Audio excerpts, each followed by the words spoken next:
Hello sa mga ka-J-Vlog, welcome ulit sa panibagong video, and for today's video, ayan, mag-unbox tayo ng isang budget smartphone ulit at ito ang Itel A90. Maganda kaya to? Tara, check natin.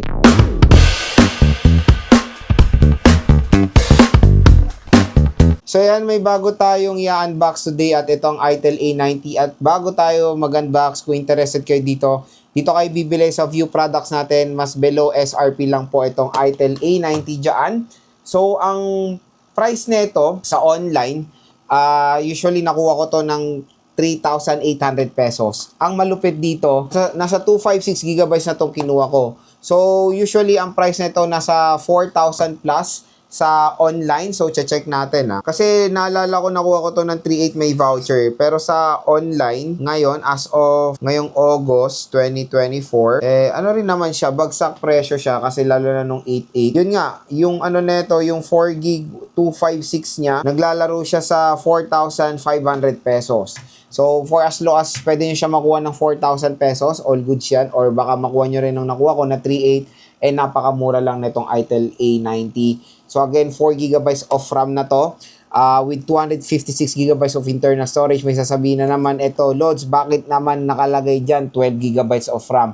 Again, wag kayo malilin lang dito every time na bibili kayo. Ito, titignan nyo, napakaliit na yan.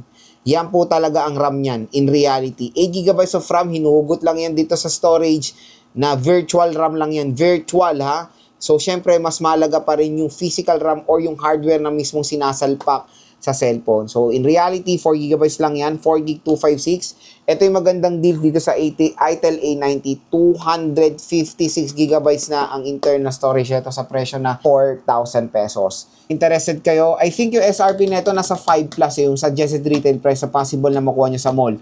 So, gusto nyo makuha siya ng 4,000 plus, view products, i-click nyo na itong view products natin dahil napakamura lang po ng Itel A90 dyan. So, yan, meron siyang IP54 water and dust resistant. Sa likod naman, ayan, durable daw siya. 90Hz screen refresh rate with 6.6 inches display, 5K battery, 15W fast charging rate, 13 megapixel camera, and ayun, Unisoc 7100 yung chipset niya. So, yun din yung na-disappoint ako dito sa smartphone na to, which is yung chipset. Mamaya explain ko yan. So, again, upon receiving ko to sa online, syempre, inopen natin siya for security reason din na para makita natin may laman yung unit.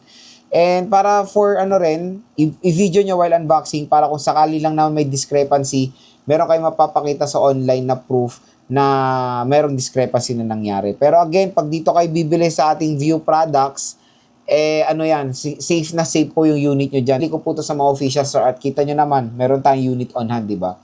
So yan, pina natin, ito yung smartphone. Yung napili pala nating color dito is yung tinatawag nilang Space Titanium, diba?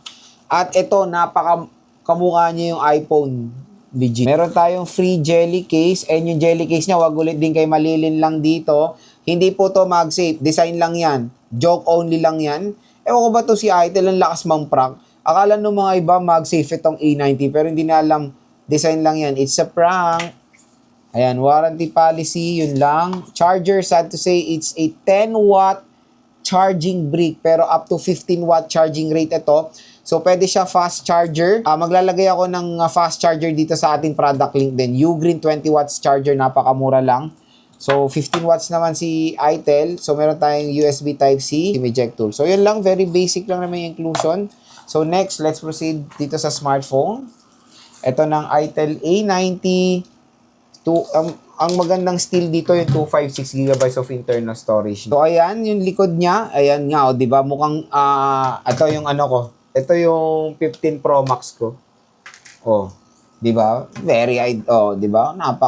Kamukhang kamukha. Malayuan, ha? Pero pag malapitan, hindi nyo nakakalain, hindi na siya iPhone. So, paniguradong eye-catcher yung design nitong Itel A90. Mukha siyang iPhone, especially the color na parang natural titanium. Napakaganda ng design nito, 4,000 pesos. Binigyan din nila to ng outstanding design for its price tag. So again, meron siyang dual camera setup, pero ang useful lang na camera dito, iisa lang. Ito lang mismo. Kasi ang camera ng Itel A90 is 13 megapixel. Auxiliary lens lang to. Very useless yan. So magano kayo dito sa 13 megapixel niya at meron siyang flash. Tapos, yun nga, meron siya, front-facing camera is 5 megapixels. Polycarbonate back. Sa frame niya rin is matte finish din. Tapos dito sa right side, nandito yung power button / fingerprint scanner and yung volume rocker. Sa left side is yung SIM tray. Sa baba naman ng smartphone is a 3.5mm headphone jack, microphone Type-C port at speaker grills. At open na natin itong ITEL A90. Habang nag-open, lagay natin si jelly case. Ayan. So yun, nawala na yung pagka-gray niya. Hindi bagay. Kaya for me, temporary case lang to pag wala pa kayong permanent case. Ang maganda dito, lagyan nyo to ng yung transparent case para makita yung pagka-natural titanium niya. So setup ko lang to, balik ako kayo. So yan, nag-open na si ITEL A90. So when it comes sa screen na itong smartphone na to, 6.6 inches siya. IPS LCD display with 90Hz screen refresh rate itong smartphone na to. HD plus 720p resolution. So, sa settings niya, so yung chipset niya is the Unisoc 7100. Di ko akalain na pag Unisoc, akala ko lahat na Unisoc maganda. Ito hindi. Kasi titignan yung GPU nito, PowerVR G8322 na sobrang outdated, sobrang bagal na GPU yan. Kaya hindi ko po ito masasuggest for gaming. Masasuggest ko lang to for casual users. So, about phone, ayan, check natin. Ang maganda dito, panalo dito, 256 gigabytes. Android 14 pa rin siya. So, 256, 5,000 mAh battery. And syempre, naka 90Hz screen refresh rate itong device. So, yun mga ka-J-Vlog, kung interested kayo dito sa ITEL A90, yung product link niya nandito. So, dito nyo i-click dahil dito sa ating product link, below SRP nyo lang ito makukuha. Baka 4,000 pesos, 256 gigabytes. Eh, napakasulit po niyan. Okay na okay siya for casual users lang. Doon ko siya marerecommend. Hindi po to pang gaming at kung gusto nyo ng smartphone na mukhang iPhone, ito na para sa inyo ang ITEL A90. And in fairness sa camera naman neto, kahit paano malinaw rin naman na mapoprovide na photo quality ng ITEL A90. Ayan, pati front-facing camera, kahit low spec siya, maganda rin naman yung outcome ng camera netong device na to. Ayan. So again, kung interested kayo dito sa ITEL A90, yung link neto nandito sa gilid ng ating video, yung view products, click nyo na yan dahil paniguradong murang-mura nyo lang makukuha itong smartphone.